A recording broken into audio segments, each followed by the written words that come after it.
വന്യജീവി ആക്രമണങ്ങളിൽ ഇനി മരണം സംഭവിച്ചാൽ മലയോര ജനതയെ ഒരുമിപ്പിച്ച് കേരളമൊട്ടാകെ ശക്തമായ പ്രക്ഷോഭം നടത്തുമെന്ന് സർക്കാരിന് കത്തോലിക്ക കോൺഗ്രസിന്റെ മുന്നറിയിപ്പ്. കാട്ടുമൃഗങ്ങൾ നാട്ടിലിറങ്ങുമ്പോൾ വെടിവെച്ച് കൊല്ലാനുള്ള ആർജവം വനം വകുപ്പ് കാട്ടണമെന്ന് കത്തോലിക്ക Congress global director father Philip കവിയിൽ ആവശ്യപ്പെട്ടു. വന്യജീവികളാൽ മനുഷ്യജീവനുകൾ നഷ്ടമാകുമ്പോൾ വനം മന്ത്രി പാട്ടുപാടി നടക്കുന്നത് നീറോ ചക്രവർത്തി വീണ വായിച്ച് രസിച്ചതുപോലെയാണെന്നും ഫിലിപ്പ് കവിയിൽ വിമർശിച്ചു. സ്നേഹമുള്ളവരെ, കേരള ജനത വളരെ ഭീതിജനകമായൊരവസ്ഥയിലൂടെ കടന്നു പോകുന്ന കാലഘട്ടമാണിത്. എപ്പോൾ എവിടെ വെച്ച് ഒരു വന്യമൃഗം നമ്മളെ ആക്രമിക്കുമെന്നോ നമ്മുടെ ജീവൻ കവരുമെന്നോ പറയാൻ പറ്റാത്ത വിധം ഭീതിതമായൊരു സ്ഥിതി നമ്മുടെ ഈ നാട്ടിൽ സംജാതമായിരിക്കുകയാണ്. ഞാൻ പറഞ്ഞു വരുന്നത്, ഇക്കഴിഞ്ഞ 24-ാം തീയതി വയനാട് 48 വയസ്സുള്ള ഒരു ആദിവാസി യുവതി രാധയെ പട്ടാപ്പകൽ കടുവ കടിച്ചു കൊന്നതിൻ്റെ പശ്ചാത്തലത്തിലാണ്. റോം കത്തി അമർന്നപ്പോൾ റോമിൻ്റെ ഭരണാധികാരി ചക്രവർത്തി നീറോ വീണ വായിക്കുകയായിരുന്നുവെന്ന് ചരിത്രത്തിൽ നമ്മളൊക്കെ പഠിച്ചിട്ടുണ്ട്. നമ്മുടെ കേരളത്തിൻ്റെ സ്ഥിതി സമാനമാണ് എന്ന് പറയേണ്ടി വരും.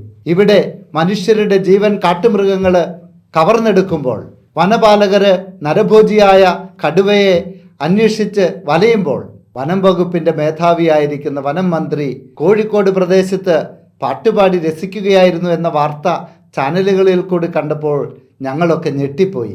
എന്തിനാണ് ഇങ്ങനെ ഒരു വനം വകുപ്പ് ഇവിടെ?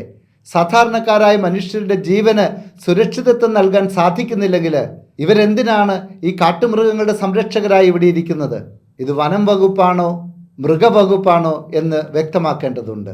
ഈ കഴിഞ്ഞ നാളുകളിൽ കേരളത്തിൽ സംഭവിച്ച ആക്രമണങ്ങളെക്കുറിച്ച് കൃത്യമായി നമ്മൾ മനസ്സിലാക്കുവാൻ ശ്രമിച്ചാൽ എത്രയോ ജീവനുകളാണ് ഇവിടെ പൊലിഞ്ഞത്. കഴിഞ്ഞ 10 വർഷത്തിനുള്ളിൽ 11 പേരെയാണ് ഈ കേരള നാട്ടിലെ കടുവ കടിച്ചു കൊന്നത്. അതിൽ ബഹുഭൂരിപക്ഷം പേരുടെയും ജീവൻ നഷ്ടപ്പെട്ടത് വയനാട് എന്ന ജില്ലയിലാണ് എന്നതും നമ്മൾ ശ്രദ്ധിക്കാതെ പോകരുത്. ആ കണക്കുകൾ ചുരുക്കമായി ഒന്ന് പറയുവാൻ ഞാൻ ആഗ്രഹിക്കുകയാണ്. 2015 ഫെബ്രുവരി 10-ാം തീയതി വയനാട് നൂൽപ്പുഴ എന്ന പ്രദേശത്ത് ഭാസ്കരൻ എന്നയാളെ കടുവ ആക്രമിച്ചു. 2015 ഫെബ്രുവരി 14-ാം തീയതി വയനാട് ജില്ലയിൽ തന്നെയുള്ള പാട്ടവയൽ പ്രദേശത്ത് 30 വയസ്സുള്ള മഹാലക്ഷ്മിയാണ് കടുവ ആക്രമിച്ചത്.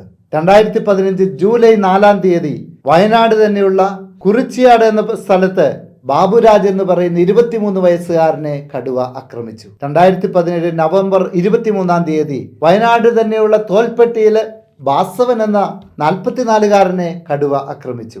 2018 ഏപ്രിൽ 7-ാം തീയതി പത്തനംതിട്ടയുള്ള കാക്കത്തോടില് 42 വയസ്സുകാരൻ രവിയെ കടുവ ആക്രമിച്ചു. 2019 ഡിസംബർ 24-ാം തീയതി വയനാട് വടക്കുനാട് പ്രദേശത്തുള്ള ജതേൻ എന്ന സഹോദരനെ കടുവ ആക്രമിച്ചു. 2020 മെയ് 7-ാം തീയതി പത്തനംതിട്ടയുള്ള തണ്ണിത്തോടിലുള്ള ബിനീഷ് മാത്യു എന്ന 37-കാരനെ അതിക്രൂരമായി കടുവ ആക്രമിച്ചു. 2020 ജൂൺ 17-ന് വയനാട് പുൽപ്പള്ളിയിലുള്ള ശിവകുമാർ എന്ന 23-കാരനെ നരഭോജിയായ കടുവ ആക്രമിച്ച കഥ നമ്മൾ കേട്ടതാണ്. 2023 വയനാട് തന്നെ പുതുശ്ശേരി പ്രദേശത്തുള്ള 52 വയസ്സുള്ള തോമസിനെ കടുവ ആക്രമിച്ചു. 2023 ഡിസംബർ മാസത്തിൽ വയനാട് വാഗേരി എന്ന സ്ഥലത്ത് പ്രജീഷ് എന്ന മനുഷ്യനെ കടുവ ആക്രമിച്ച് കൊലപ്പെടുത്തിയത് നമ്മളെയൊക്കെ ഞെട്ടിപ്പിച്ചതാണ്. ഏറ്റവും അവസാനം രാധയുടെ മരണം. പ്രിയപ്പെട്ടവരെ, എത്രയോ മരണങ്ങൾ ഇവിടെ വന്യജീവികളുടെ ആക്രമണം മൂലം നടന്നു.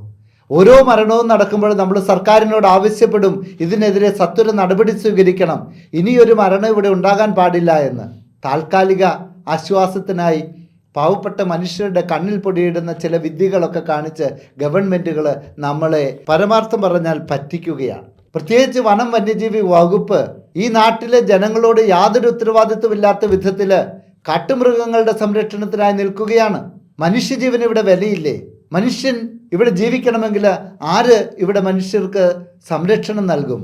ഗവൺമെൻറ്റിനോട് ഞങ്ങൾക്ക് അഭ്യർത്ഥിക്കുവാനുള്ളത്, ഞങ്ങൾക്ക് സുരക്ഷിതത്വം തരുവാൻ നിങ്ങൾക്ക് സാധിക്കുന്നില്ലെങ്കിൽ ഞങ്ങൾ സ്വയം സുരക്ഷിതത്വം നേടുവാൻ വേണ്ടി ഞങ്ങൾക്ക് തോക്ക് അനുവദിക്കണമെന്നാണല്ലോ. ജീവനെടുക്കാൻ വരുന്ന ഹിംസ്ര ജന്തുവിന് നേരെ നിറയൊഴിക്കാനുള്ള ഒരു ആയുധമെങ്കിലും ഞങ്ങൾക്കുണ്ടെങ്കിൽ ഞങ്ങൾക്കതിനെതിരെ പ്രതിരോധിക്കാൻ സാധിക്കും. അതുപോലും അനുവദിക്കാതെ വനം വകുപ്പിൻ്റെ അനുമതിയും തേടി നടപടികൾക്ക് വേണ്ടി കാത്തിരുന്നാൽ ഇവിടെ അധികം ജനം ഇനി ബാക്കിയുണ്ടാവുകയില്ല ജീവനോടെ. അതുകൊണ്ട് വനം വന്യജീവി വകുപ്പിൻ്റെ സത്വരമായ ശ്രദ്ധ ഈ കാര്യത്തിൽ പെടുകയും ജനങ്ങൾക്ക് സുരക്ഷിതത്വം നൽകുവാനുള്ള നടപടികൾ സ്വീകരിക്കുകയും ചെയ്യണം. ബഹുമാനപ്പെട്ട മുഖ്യമന്ത്രി ഇടപെട്ട് ഒന്നുകിൽ ഈ നിഷ്ക്രിയനായിരിക്കുന്ന വനം വകുപ്പ് മന്ത്രിയെ മാറ്റുക, അവിടെ കാര്യക്ഷമതയുള്ള ഒരു മന്ത്രിയെ പ്രതിഷ്ഠിക്കുക, അല്ലെങ്കിൽ ഈ വനം വകുപ്പ് പിരിച്ചുവിട്ട് ജനത്തിന് സുരക്ഷിതത്വം നൽകുവാനുള്ള ഒരു വകുപ്പിനെ ഇവിടെ സൃഷ്ടിക്കുക. എന്ത് ചെയ്താലും വേണ്ടിയല്ല, ഞങ്ങൾക്ക് ഇവിടെ ജീവിക്കണം. സാധാരണക്കാരായ മനുഷ്യർക്ക് ജീവിക്കാനുള്ള സ്ഥിതി ഇവിടെ സംജാതമാക്കുവാൻ ഗവൺമെന്റിന് ഉത്തരവാദിത്തമുണ്ട്.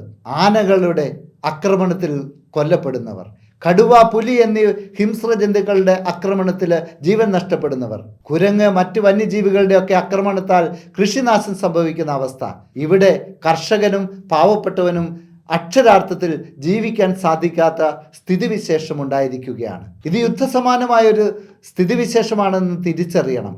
ഇതിനെതിരെ കത്തോലിക്ക കോൺഗ്രസ് അതിശക്തമായ പ്രതിഷേധ പ്രകടനങ്ങളും പ്രതിഷേധ നടപടികളും സ്വീകരിക്കുവാൻ ആഗ്രഹിക്കുകയാണ്. ജനത്തിൻ്റെ സുരക്ഷിതത്വത്തെക്കുറിച്ച് ബോധ്യമുള്ള ഏത് സംഘടനയെയും ചേർത്ത് പിടിച്ച് മനുഷ്യരെ സ്നേഹിക്കുന്ന സർവരുടെയും പിന്തുണയോടെ സർക്കാരുകളുടെ അലംഭാവത്തിനെതിരെ അതിശക്തമായ പ്രക്ഷോഭം കേരളമെമ്പാടും തുടങ്ങുമെന്ന് ഞങ്ങൾ മുന്നറിയിപ്പ് നൽകുകയാണ്. ബഹുമാനപ്പെട്ട മുഖ്യമന്ത്രി, അങ്ങ് ഈ കാര്യത്തിൽ ഒരു തീരുമാനമെടുക്കണം. നിർദ്ദിഷ്ട ജനദ്രോഹകരമായ വനം നിയമ ഭേദഗതിയെ തള്ളിക്കടഞ്ഞ അങ്ങ് ഈ അവസരത്തിലും വളരെ കൃത്യമായ ഇടപെടലുകൾ നടത്തി ഈ നാട്ടിലെ ജനങ്ങൾക്ക് സുരക്ഷിതത്വത്തിനുള്ള നടപടി സ്വീകരിക്കണമെന്ന് കത്തോലിക്ക കോൺഗ്രസിൻ്റെ പേരിൽ ഞങ്ങൾ ആവശ്യപ്പെടുകയാണ്.